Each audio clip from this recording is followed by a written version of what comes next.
In the early morning hours, I stood by the window, watching the car lights approach from afar. I knew she had come back with her assistant.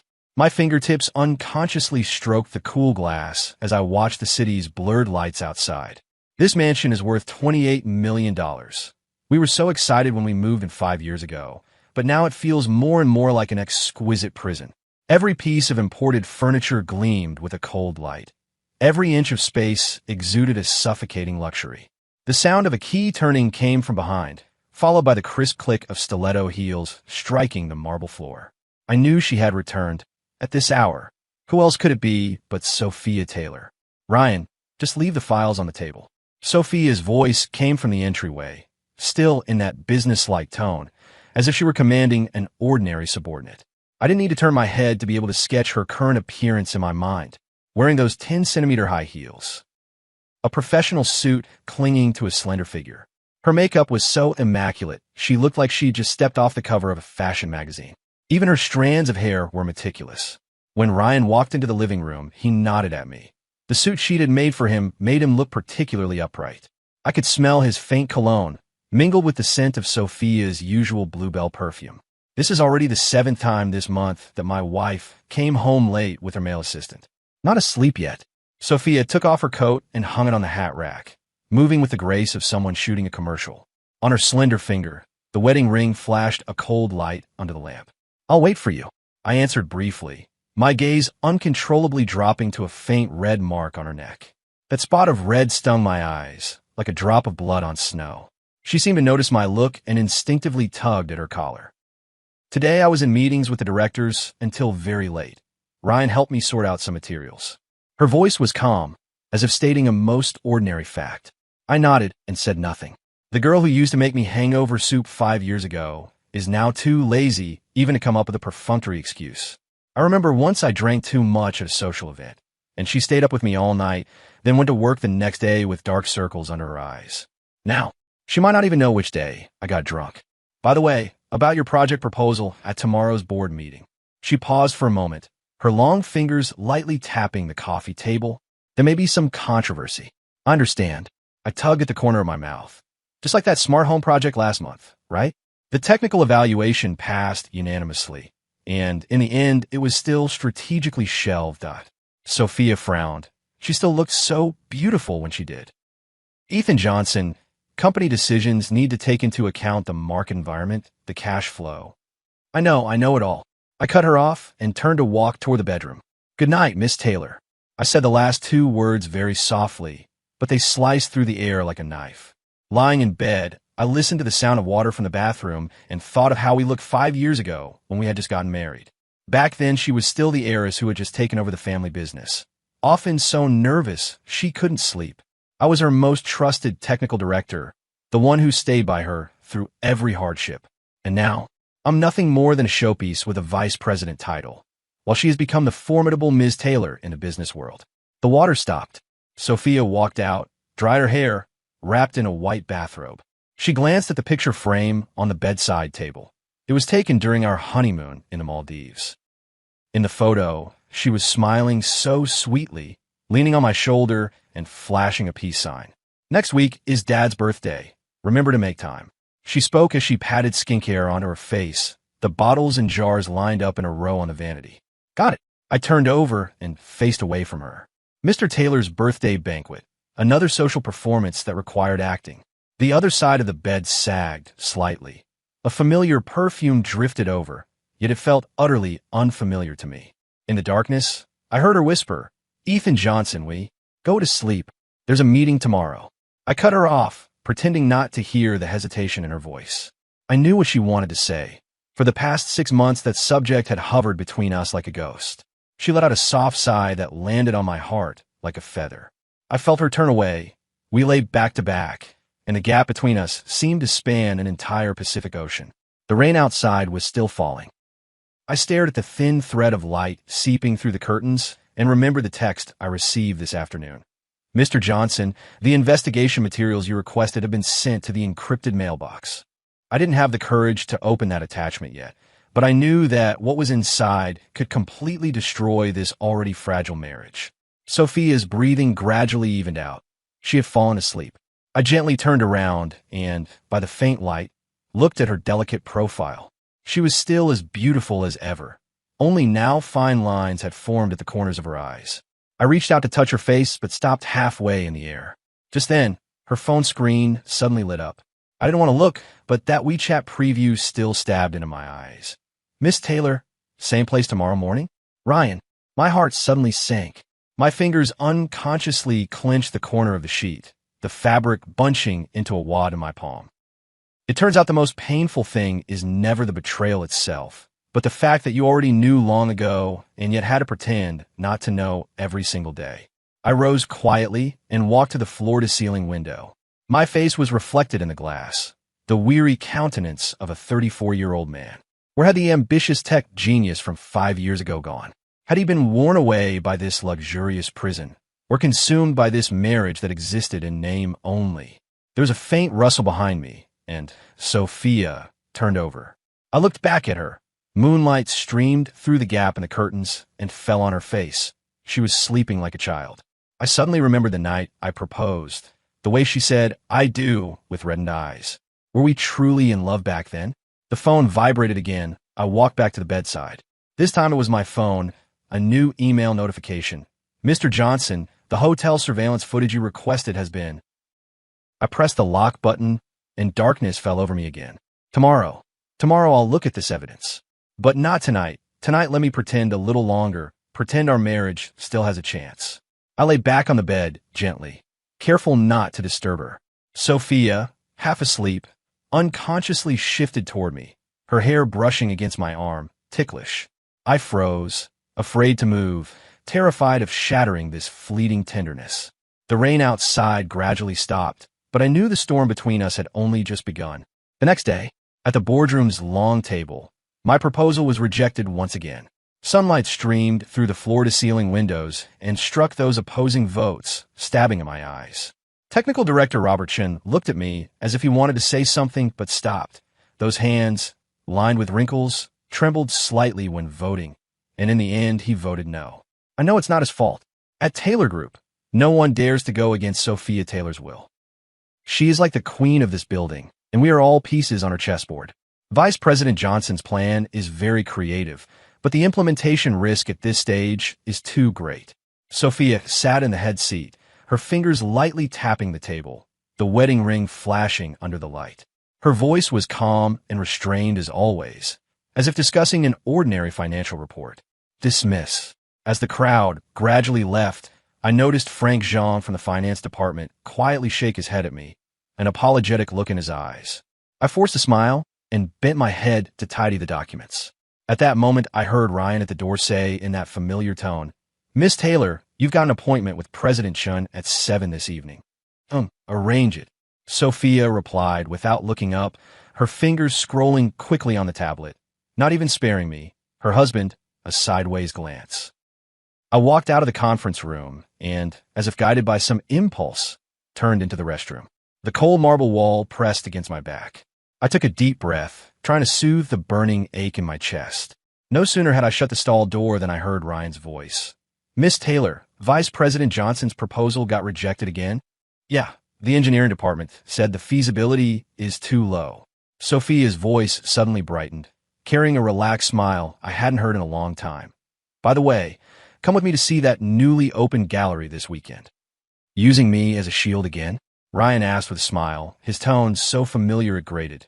"The last time the media photographed us, Mr. Johnson didn't look too pleased." "Thanks for your trouble."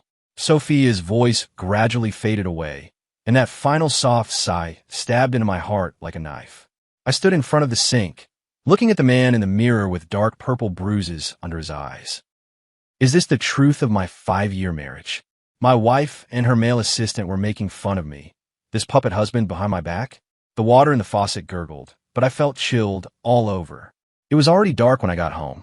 I walked straight to the study and pulled out the documents I had been preparing for a long time from deep in the drawer. When I signed my name, my hand was steady, much calmer than I had imagined. The ink spreading across the paper made me suddenly remember 5 years ago when I proposed, Sophia wearing that daisy crown, saying, "I love you," to me in the sunset. What is this? By the time Sophia returned, The divorce agreement was already lying quietly on the dining table. She was wearing that Chanel jacket I gave her, with a faint smell of alcohol on her. As you can see, I sat on the sofa, holding a glass of whiskey. The amber liquid swayed under the light, like those broken promises between us. Sophia Taylor, let's end this. Her face went ashen in an instant, and her fingers unconsciously tightened around the purse strap. Ethan Johnson, what do you mean? I mean divorce. Our marriage has reached its end. Let me explain. Explain what? I sneered. The alcohol made my voice sharper than I intended. Explain your weekend dates with Ryan? Or explain why every proposal of mine gets rejected. That environmental project last week. Even the investors said it was viable. I'm just working with him, and the company has its own considerations. She cut me off, her high heels striking a frantic rhythm on the floor. You can't use work as an excuse to. It's not just work. I shot up suddenly, the wine glass slamming hard onto the coffee table. These past 6 months, do you remember the last time we had dinner together? On my birthday, you said you had a meeting, but then in Ryan's moments you and he were taking photos together at a Michelin restaurant. Sophia's lips trembled, the corners of her mouth, painted with delicate lipstick, drooping slightly. That was a client we met at the last minute. When did you become so unreasonable? Yeah, I'm unreasonable. I forced a bitter smile and walked toward the already packed suitcase. So this unreasonable man has decided to let you go. She suddenly rushed over and grabbed my wrist, her nails almost digging into my flesh. Ethan Johnson, do you distrust me that much? 5 years of marriage, and not even the most basic trust. I gently pried open her fingers and smelled the familiar scent of her perfume.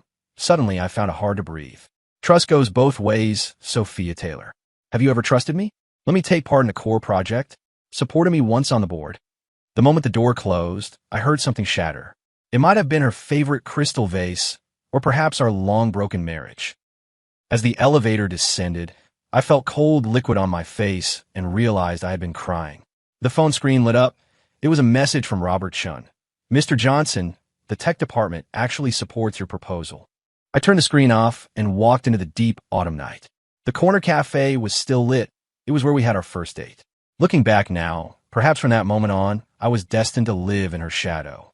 The wind lifted the fallen leaves on the ground, resembling the confetti tossed at a wedding. Only this time, no one would ever tell me I do again. As the train slowly pulled away from the platform, raindrops began to tap against the window. I leaned back in my seat, watching the familiar city skyline outside the window gradually blur. My phone vibrated in my pocket. It was the 37th message from Sophia. I didn't look. I just switched my phone to airplane mode. The uncle sitting next to me eyed my swollen, red eyes with curiosity. I turned my head and pretended to look at the scenery. Young man, your first time going away? The older man handed over a pack of tissues. I forced a smile. I suppose so. When I took the tissues, I realized my hand was trembling. The air conditioning in the car compartment was too cold. I wrapped my coat tighter and smelled the lingering scent of Sophia's perfume on the collar. It was the one I gave her for her birthday, citrusy with a faint hint of jasmine. Thinking back now, perhaps it was from that moment our marriage began to sour. A flight attendant pushed a service cart past, and I asked for a can of beer. A cold liquid slid down my throat as the phone screen lit up automatically. The lock screen was still the photo we took last year in Bali. Sophia was wearing a white dress, tiptoeing to kiss my cheek. That day, she had just closed a $30 million M&A deal, yet insisted on taking 3 days off to spend our anniversary with me. With my finger hovering above the delete key, the photo album suddenly popped up on this day 5 years ago. That was the first bento Sophia ever made for me. The rice ball was lopsided and the fried egg was half-burnt. In the photo, her nose was speckled with rice, and she was making a funny face at the camera. Scrolling down, there were also the Shangjian buns she sneaked home from that West City shop when she worked late, the grease stains still on the packaging. Sir, do you need a blanket? The attendant's question brought me back to my senses. I shook my head and shoved my phone back into my pocket. Outside the window, it was completely dark. The glass reflected my haggard face. At 30 years old, there were already fine lines at the corners of my eyes. The coastal town was quieter than I had imagined. In the early morning, you could hear the foghorns of fishing boats heading out to sea. The air always carried a faint, salty, fishy smell. When I used all my savings to take over the old bookstore at the end of the alley, The landlady kept asking, "Young man, are you sure? These days it's hard to run a brick-and-mortar bookstore." "It's fine." I ran my hand over the peeling bookshelf. "I'm just after some peace and quiet." It poured on the opening day. I was fixing the signboard, soaked by the rain, when the sound of footsteps splashing behind me came. "Need any help?" The little girl in the yellow raincoat looked up and asked me. I later learned she was the daughter of the noodle shop owner next door, named Lily Brown. "Uncle Johnson, where should I put this boiling sheep's autobiography?" "Anywhere is fine." Now Lily has become my most capable little assistant. She always likes to tiptoe to reach the top shelf, her ponytail bouncing with the movement, looking exactly like Sophia did as a child. One closing night, I sat by the window repairing an old book with loose binding. The radio was playing Yi Lai Xiong, Everlasting Fragrance, and the breeze coming in smelled of seaweed. Moments like this are the hardest to endure. Memories suddenly become very sharp. I remember once Sophia had a fever, and I held her as she slept. She curled up in my arms and mumbled, "Ethan Johnson, your embrace works better than fever medicine." Suddenly the wind chime at the door rang. I didn't even lift my head and said, "Sorry, we've already—" "Boss, does this Morning Flowers, Evening Picks have a second volume?" That voice drove the awl in my hand straight into my thumb. The moment the bead of blood welled up, I heard the sound of my heart exploding. When I looked up, Ryan had already walked to the counter. His suit and polished appearance clashed with the secondhand bookstore. My body reacted before my brain did. I turned and headed for the storeroom, but he grabbed my wrist. "Wait." His palms were all sweaty. "I've been looking for you for 4 months." "Let go." My voice was so hoarse it sounded unfamiliar even to me. Ryan gripped even tighter instead. "Sophia turned the whole South upside down. She thought you. You thought I jumped into the sea?" I sneered coldly. "Don't worry, I'm not that fragile." The old desk lamp on the counter sizzled, casting flickering shadows across his face. I noticed his tie clip was still the platinum couple's piece I gave him last year, engraved with letters. The discovery stabbed at my heart. "What exactly are you here for? I even gave her to you. Isn't that enough?" I shrugged off his hand. "Or are you here to deliver the divorce papers for her instead?" Ryan suddenly laughed. That smile was so familiar. He always smiled like that whenever he closed a deal. "Ethan Johnson, you fucking idiot." He tossed a stack of documents out of his briefcase. "Look for yourself. House purchase contract. The owners are listed as my name and Sophia Taylor. And the date is the day we had our argument." A line on the attached page is highlighted with a fluorescent marker. "A birthday surprise for Ethan Johnson. When she bought this place, she had no idea you'd run away here." Ryan loosened his tie. "For the past 6 months, she put on a front for the board during the day, then cried over your photo at night. Once at a party, she grabbed my hand and said," "She said what?" "She said, if only we hadn't forced Ethan Johnson to resign back then." The sound of the tide, rising outside, suddenly grew very loud. I remember the day I resigned. Sophia smashed a cup in the conference room. "Can't you sacrifice yourself for me just once?" How did I reply then? I think it was, "Then why can't you respect my choice?" Ryan pushed the business card over. "She's taking the 9 o'clock flight tomorrow morning. She will wait for you at the airport." He stopped again as he turned to leave. "By the way, about those pan-fried buns, actually I got her to pick some up for me. My cousin works there and I—" That cold, merciless home? I didn't go to the airport. Because there was no need. When a relationship is broken, it's broken. No matter how much you do, it's just self-comfort. I converted the loft on the bookstore's second floor into a simple bedroom, laying out a plaid sheet I had found at the flea market. Every morning, when sunlight pours through the skylight, I always vaguely recall the time at the Taylor family's villa. There were fully automatic blackout curtains there, but they could never block the sound of Sophia's high heels when she got up early for meetings. Those clear clacking sounds used to be the alarm clock I knew best. 3 months later, I saw news about Sophia in the local newspaper. The female head of the Taylor Group implements sweeping reforms. Family elders stepped down one after another. In the accompanying photo, she was wearing a sharp suit, her gaze as keen as a blade. I stared at that picture for a long time and noticed she had lost a lot of weight, with faint dark circles under her eyes. Her fingertips unconsciously brushed the profile of her face on the newspaper, then pulled back as if burned. "Boss, want a cup of coffee?" The girl from the neighbor's milk tea shop pushed the door open, bringing in a chime of wind bells. "We got new beans today. They say they have a caramel aroma." "Fine." I hastily folded the newspaper, but she had already seen it. "Reading about your ex-girlfriend again?" She narrowed her eyes mischievously. If you this hung up on her, why did you go back to her? Some things can't be returned to just by wanting them. I forced a smile as I took the coffee beans. My fingertips picked up a hint of roasted aroma. The coffee wasn't finished when the shop door opened again. This time it was a stranger, a man in a suit, clearly not a small-town local. He looked around the little bookstore of less than 30 square meters, his gaze lingering for a moment on the mottled wooden floor. Mr. Johnson. He handed over a check. The paper made a faint, crisp sound in the air. Miss Taylor wants to buy your bookstore. I stared at that long string of zeros on the check and suddenly laughed. Tell her I won't sell. Miss Taylor said. Whatever she says, I don't care. I cut him off, my voice unintentionally rising. Please tell Miss Taylor that this is not a place she can smooth over with money. The check in my hand was crumpled. After the man left, I sat behind the counter, dazed for a long time. My fingers unconsciously rubbed the brass bookmark she had given me. Its edges had been worn shiny. Not until evening, when the last customer left and the wind chime rang again, did I notice a figure standing outside the glass door. Sophia was wearing a simple white shirt and jeans, no makeup, her hair casually tied in a ponytail. Seeing her like that reminded me of our college days, the girl who stayed up late helping me finish projects. Her gaunt shoulders looked especially frail in the dusk. How did you find this place? I asked through the door, my voice so dry it didn't sound like my own. Ryan gave me the address. Her voice was a little hoarse, her fingers nervously twisting together.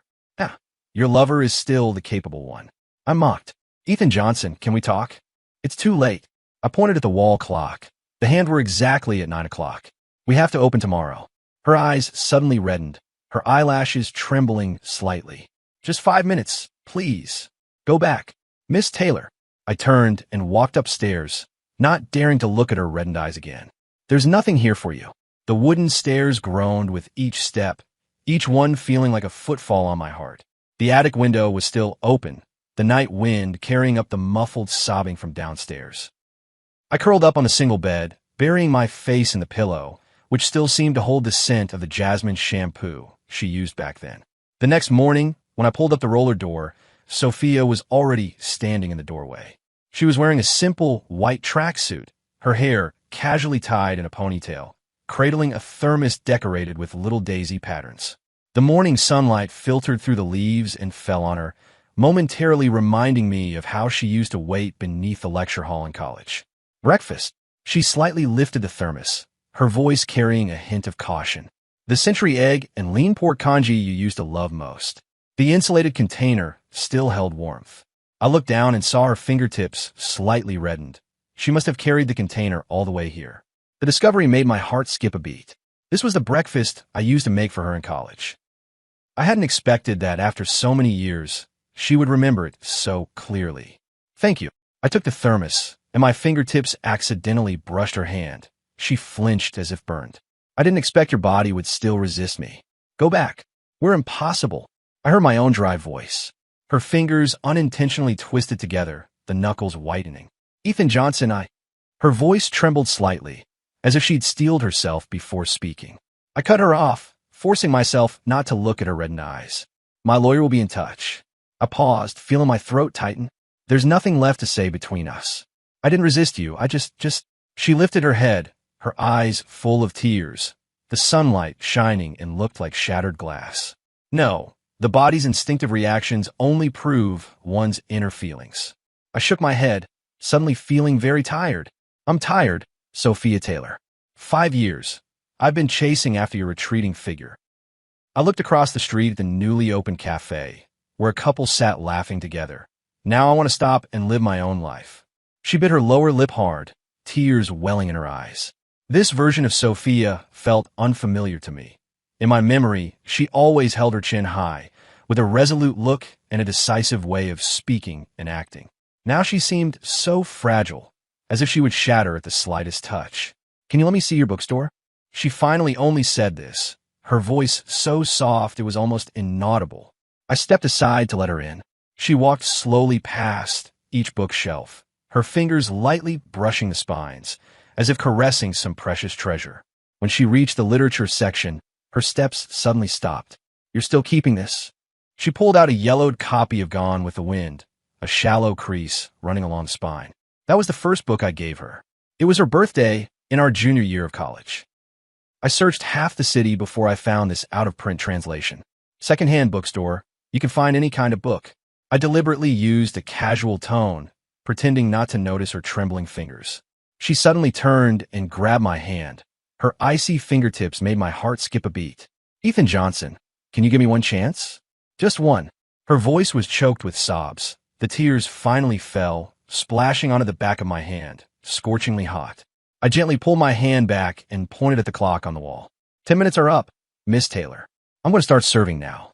My voice was so calm that even I was surprised. She stood where she was, unmoving, tears falling silently. I turned to straighten the books on the counter and heard her sniff. After quite a while, I heard her say softly, "Then I'll come again tomorrow." I didn't answer, listening to her footsteps fade away as the wind chime on the door gave a clear, bright sound. I only dared to open the thermos after I was sure she had really left. The porridge was still warm, sprinkled with the scallions I love most, and the aroma hit me. I suddenly remembered the winter of our senior year, when she had a high fever. I cooked an entire pot of century egg and lean pork congee and waited outside her dormitory all night. At the bottom of the thermos was a note written in her familiar handwriting. "I'm sorry." I stared at those words for a long time, until my vision blurred. The sunlight outside was just right, falling on the bookstore's wooden floor, warm enough to make one want to cry. I slowly poured the porridge into a bowl and took a sip. The taste was exactly the same as in my memory, only with a bit more bitterness. The old record player in the shop happened to be playing Yesterday once more. Alisa la la la. Alisa oh. I put down the spoon and suddenly felt a heavy tightness in my chest. The wind chime at the door chimed again. I looked up out of habit, only to see a stranger, an unfamiliar customer. He looked me over curiously, and only then did I realize the tear stains on my face hadn't dried yet. I hastily wiped away my tears and forced a professional smile. "Welcome. Can I help you find any books?" The customer shook his head and continued browsing on his own. I sat back down at the counter and stared blankly at the bowl of porridge that had already gone cold. My phone suddenly buzzed. A text from an unknown number. "See you tomorrow." There was no signature, but I knew who it was. I stared at the phone screen, my fingers hovering over the keyboard, unsure what to reply. In the end, I locked the screen and tossed the phone into the drawer. Outside the window, a fallen leaf spiraled down. Autumn had arrived. Sophia settled in the small town. She rented the apartment opposite the bookstore. Every morning when I opened the door, I could always see her standing at the window, holding a steaming cup of coffee, her gaze watching this way with tenderness. Sunlight filtered through the thin curtains and fell across her, tracing the outline of her slender form.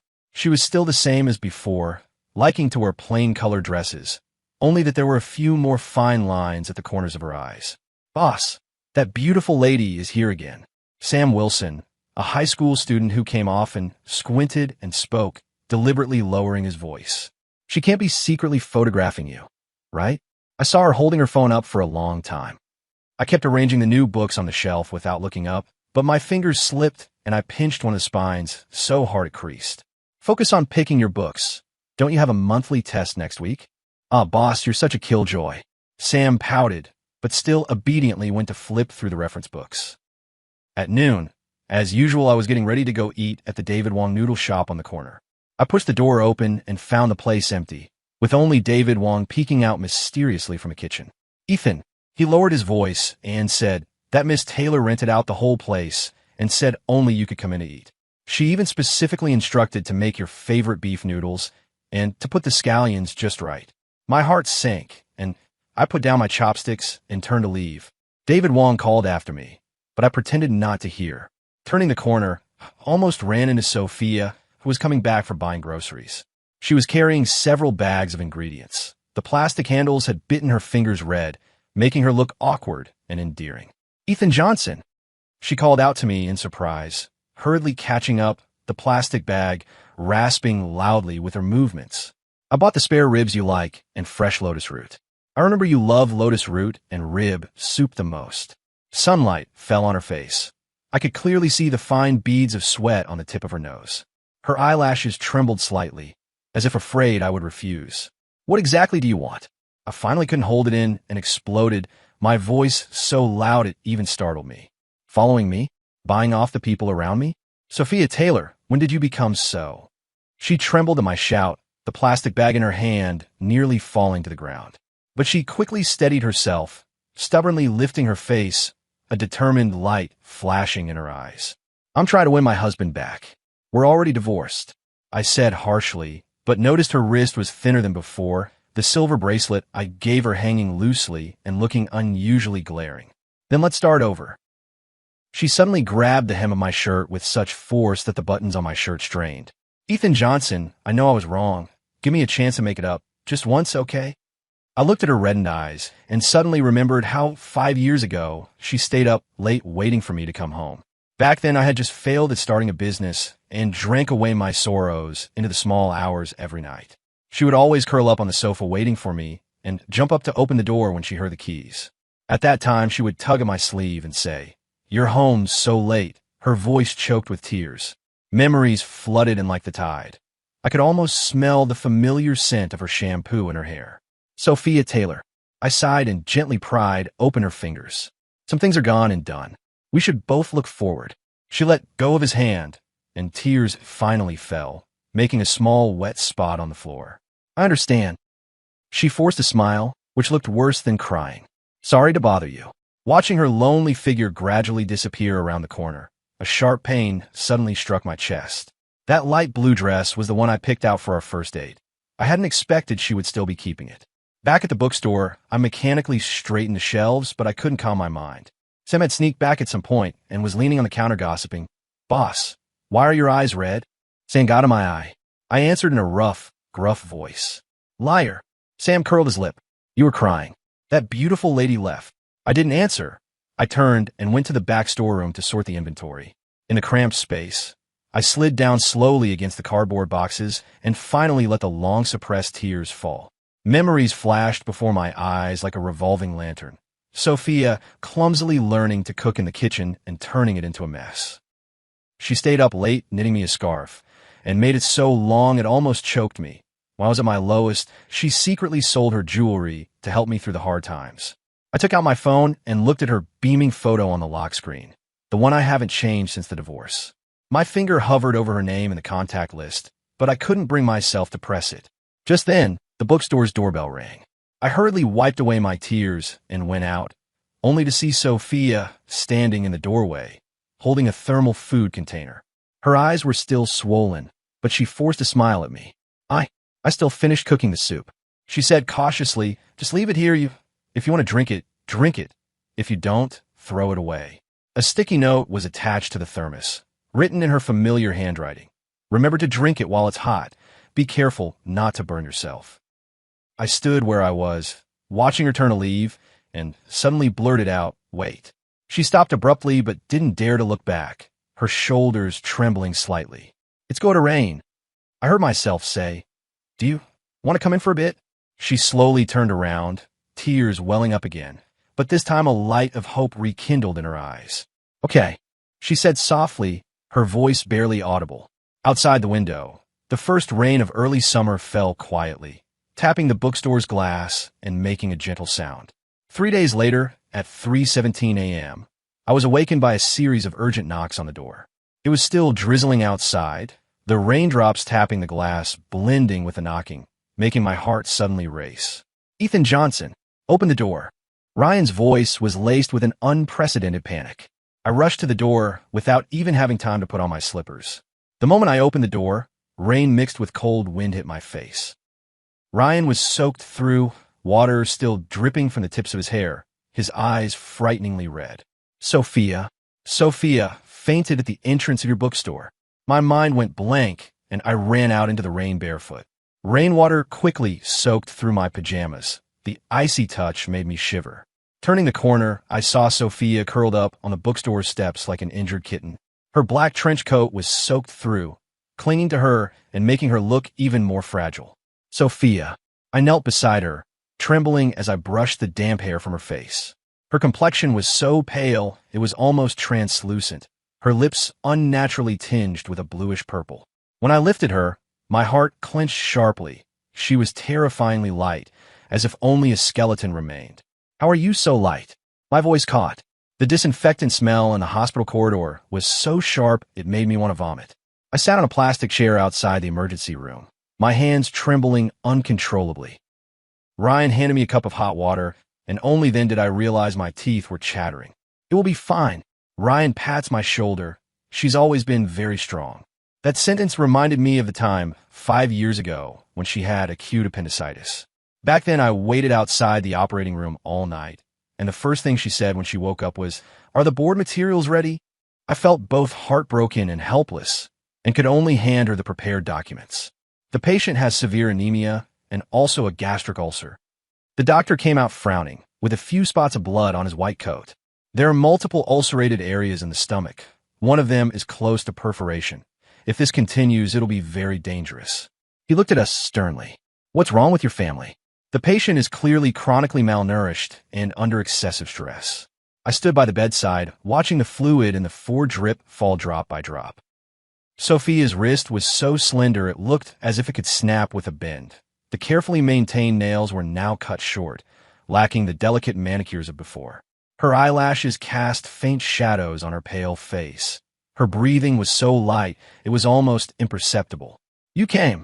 I jerked my head up and met her slightly open eyes. They were still bright, but filled with exhaustion. "Why aren't you eating?" I heard my own voice trembling. "Do you know what your stomach has become?" She smiled weakly, and that smile stung my eyes. "I can't eat. Without you, nothing tastes good. Don't talk nonsense." I turned my face away, not wanting her to see my reddened eyes. "It's true." She tried to sit up. I quickly pressed down on her shoulder. "Ethan Johnson, I've regretted it every day this past year." Her fingers unconsciously tugged at the bedsheet. "What's the point of taking over the company? Without you to share it with, those achievements mean nothing. Every day, I come home to this empty house, and even breathing hurts." I silently picked up the fruit knife on the bedside and began peeling an apple. The blade scraping the skin sounded unusually clear in the quiet hospital room. I didn't know how to respond. A year's worth of grievances and anger surged up like a tide, only to turn into ache the moment I saw her. "Let me show you something." She suddenly pulled a silver USB flash drive from under the pillow and handed it to me with hands slightly trembling. "Watch this, and if you still decide to leave, I will never entangle you." Back home, I inserted the USB drive with trembling hands. What appeared on the screen was surveillance footage from Sophia's office. In the footage, her seemingly intimate actions with Ryan, viewed from another angle, clearly revealed themselves to be a deliberate performance. Every time Ryan came close, Sophia's body would involuntarily go rigid. When Ryan pretended he was going to kiss her, her fingers dug hard into her palm. The last recording was her father's cold voice. "That poor kid isn't worthy of you. Either divorce him or watch him have an accident. I heard he's been going to the warehouse in the suburbs a lot lately. That road isn't very safe at night." My blood froze instantly. A year ago, I really almost had a car accident on that road. The next morning, I returned to the hospital with dark circles under my eyes. Sophia was eating porridge. When she saw me come in, the spoon clinked down into the bowl. Ryan is my high school classmate and also my best girlfriend. She forced a bitter smile and explained in a voice so soft it was almost inaudible. "He likes men. We were just putting on a show for the family. Oppressing you is to make them think I don't care about you, so you be safe." Fragments of memory suddenly snapped into place. In those years, every time I was oppressed, a better opportunity would always appear afterward. Every time Sophia and Ryan were being flirtatious, the voices opposing us would quiet down a little more. It turned out that all these years, she had been protecting me in this way. "So, would you be willing to give me another chance?" She nervously twisted her fingers, her knuckles whitening. "I know I hurt you, but..." I suddenly laughed, and that smile stunned her. "Do you know, I kept a bedroom on the second floor of the bookstore all this time, thinking that one day you might come." Sophia's tears instantly burst forth. She threw herself into my arms. 5 years of grievance finally turned into tears and wet my shirt. I held her tightly, smelling the faint scent of shampoo in her hair. Still the same one she loved 5 years ago. "Easy, you're still on in 4. I whispered, but hugged her even tighter. In the distance, Ryan leaned against the door and smiled with relief. "Finally, no need to keep acting. My boyfriend is jealous now." He shook his phone. He said he wants to treat you all to a meal to make amends. Sophia lifted her head in my arms, her eyes red like a rabbit's. I want the tomato beef brisket you make. Okay. I wiped away her tears. But you have to finish this bowl of porridge first. The rain outside had stopped at some unknown time, and a ray of sunlight slipped through the gap in the curtains, falling exactly on our joined hands.